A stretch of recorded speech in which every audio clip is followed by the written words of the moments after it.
I've changed the premise of this video so many times while writing it, because this movie is so jarring. I'll spend ages talking about the movie's obvious flaws, and then think back to a certain scene, and for a second, the movie seems to excuse itself of its own shortcomings. I've seen Your Name a handful of times now, and I can't deny the movie has captured me. Now, whether that's because of my fascination with the movie's critical reception, or if Your Name is really doing something special, to me, it's not a movie that is clearly good or clearly bad. I have definite gripes with certain parts of the movies, but there are also scenes that I really like. And in this video, I've kind of become fascinated with the spectacle of Your Name. So I want to spend this video looking into the movie. I want to find out not only why I was captured by it, but also why the larger community has so universally praised Your Name. How has this Mokoto Shinkai movie captured the anime community?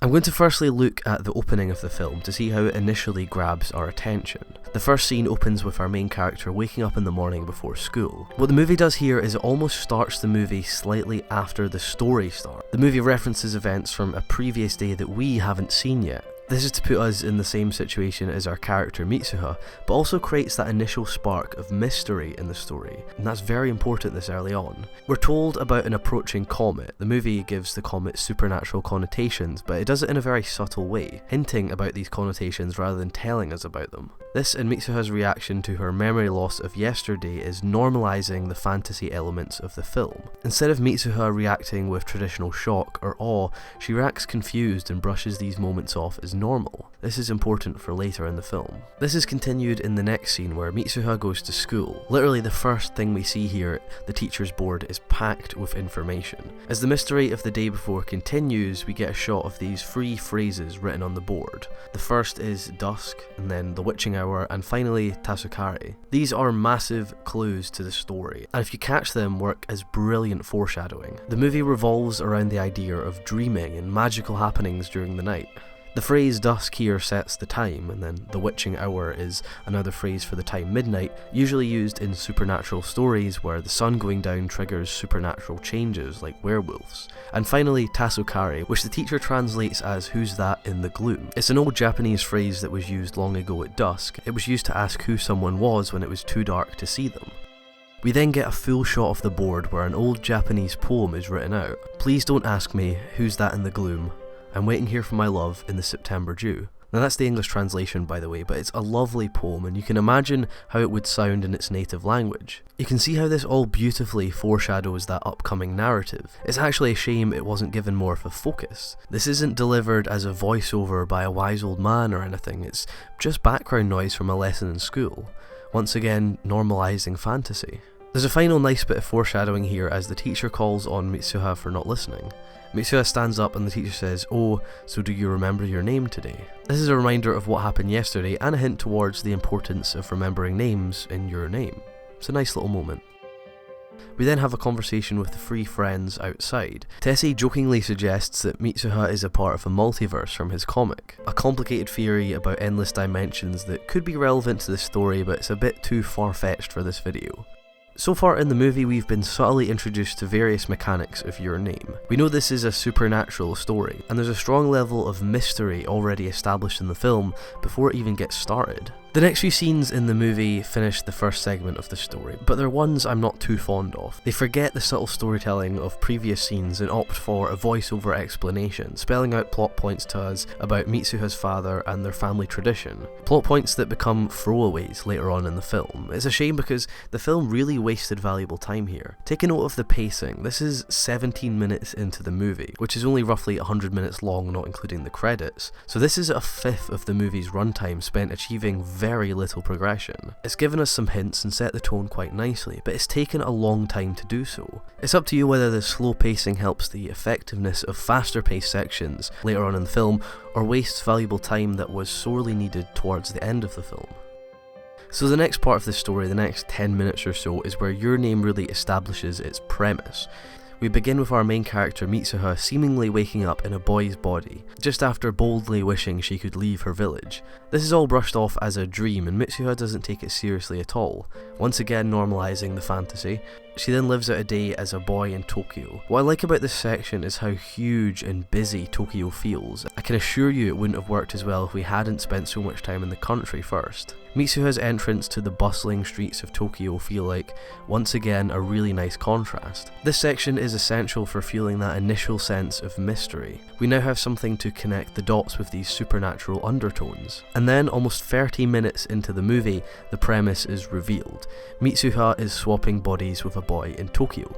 Taki. I think it could have come quicker. I don't think 30 minutes of build up to a twist that is pretty obvious was necessary, but time isn't something very wisely used in Your Name. Regardless, the story is flowing nicely now and there's a lot of payoff. The slow start makes this section of the movie feel fast and vibrant. This is the end of the first act, and the movie once again feels the need to have a voiceover explanation of what's happened. I think these hurt the flow of the movie and don't really respect the viewer's ability to follow the story. We then have a huge tone shift for the next segment, a part of the movie that's probably one of my favourites. While in Mitsuha's body, Taki is taken to a shrine to make an offering by Mitsuha's grandmother. This is one of the first scenes where the movie's supernatural side is put in the forefront. There's a lot of talk about intertwined timelines in different worlds, but mystery shrouds the supernatural part of the story. Nothing is properly explained, but we're given a rough idea. I'll leave up to you to decide whether that's a good thing or a bad thing. Personally, there's no logical mechanics behind anything in Your Name. It all seems to be powered by spirits and God, so leaving it vague might be for the best. And would explaining some complex system even benefit the movie? I'm not too sure. Shinkai and his team change up the movie's visual style completely for this location. What was before lots of highly detailed, tight compositions is now one massive open location with very few fine details. This is echoed into the change in composition design as well. Before, each shot was very square, with lines creating most of the structure. Now everything is very spherical. We have this great round crater with a circular stream in the middle. Even the lakes in the background are circular. I think this nicely reflects the movie's switch into a higher plane. We're considering gods and multiple worlds here, the idea of time being endless and complex. I think the change of visual style is jaunting but effective in forcing us into this new mindset.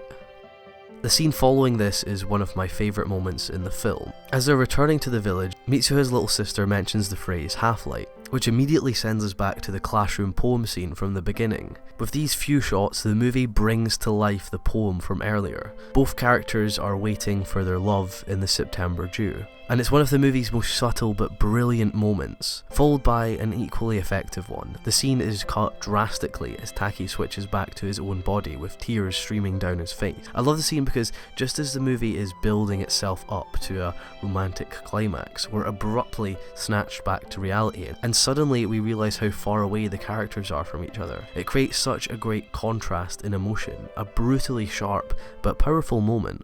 This is where the movie starts to introduce a conflict and steers away from the trajectory of its happy ending. Mitsuha and Taki are disconnected. They can no longer switch bodies. The story is now out of the characters' hands, and Mitsuha and Taki are helplessly moving away from each other. A number of really great shots echo this split here, and as this first plot twist still ripples through the world of Your Name, we're hit with the second plot twist, an even more devastating one that completely turns the story on its head. We find that the characters are living years apart in different timelines. A complete change in tone takes place because of, from the light-hearted romantic sub-stories to a now seemingly impossible situation. This fast-paced right hook is what I think creates so much of the movie's emotion. If this was stretched out and delivered equally throughout the story, I don't think it would have been as effective. After this, Taki's memories of Mitsuha start to fade uncontrollably, and he forgets what he was looking for in the first place. I don't know why the idea of forgetting each other was so moving. In a way, them forgetting each other is worse than them being in different timelines. I think this echoes the fleeting nature of time in life, that important things can quickly and uncontrollably fade away from you. This aspect of the story really captured me, and is definitely one of the main reasons I found it so powerful. So now I want to take a look at the final third of the film, where Taki needs to go back in time to save Itomori, to save Mitsuha. And obviously he needs to try and save the whole town as well, for dramatic effect. This scene is kind of odd. The pacing and narrative style feel different from the rest of the movie. It kind of rushes through a quick scheme the kids make up to evacuate the town, and with very little reasoning behind anything. It just seems to happen, and before we're even shown everyone evacuating, the comet hits and the scene ends. the whole scene clocking in at just under 10 minutes. After this, Your Name decides to skip 8 years into the future, where Taki is working in Tokyo. Again, the film opts to explain things to us with a dialogue voiceover. We're told that the town evacuated with most people surviving unharmed. A movie's worth of supernatural build-up concluded with a mere few minutes. Narratives like Mitsuha's father were completely forgotten and left unresolved. It's like the comet destroyed half of the plot too. Both Taki and Mitsuha forget the body swapping ever happened and continue their lives with only a vague sense that they've forgotten something, which gives the final section of the movie a melancholic undertone. And finally, the massive payoff point, the scene that every second of the movie is building towards, Taki and Mitsuha finally meeting in real life, just kind of happens. The interaction is about 10 seconds long and the movie just ends. Makoto Shinkai has talked about the film since release and has admitted that it's incomplete. He blames budget and scheduling issues, saying that 2 years just wasn't enough to fully realise Your Name. And I agree, the final third of the movie feels missing. But would I say the lackluster ending completely ruined the movie for me? No, it didn't make the rest of the movie void. I just felt like I hadn't watched a proper ending, a feeling of emptiness towards the movie's finale, but the rest of my Your Name experience felt somewhat intact. And the ending didn't seem to faze everyone. I think Shinkai managed to scrape together enough of a conclusion to please most fans. So if not a theatrical ending, what was it about Your Name that captured the community? I think it boils down to the sheer scale of the movie. Even the smallest details of the world were brought to life with such elegance. Shinkai refined every inch of this movie to make it feel huge. The breathtaking landscape shots of Tokyo, for example, give an extra layer of importance and weight to the story.